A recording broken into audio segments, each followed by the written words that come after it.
দে একটু, চাপ দে একটু।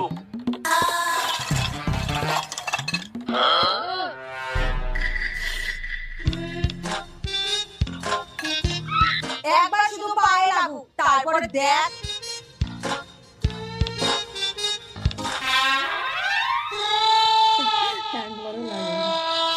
না, এইভাবে কিছু হবে না, অন্য উপায় খুঁজতে হবে। মা, মা, দেখো তো এই কাগজটায় কি লেখা আছে। বৌমা, আমি যদি প্রত্যেকবার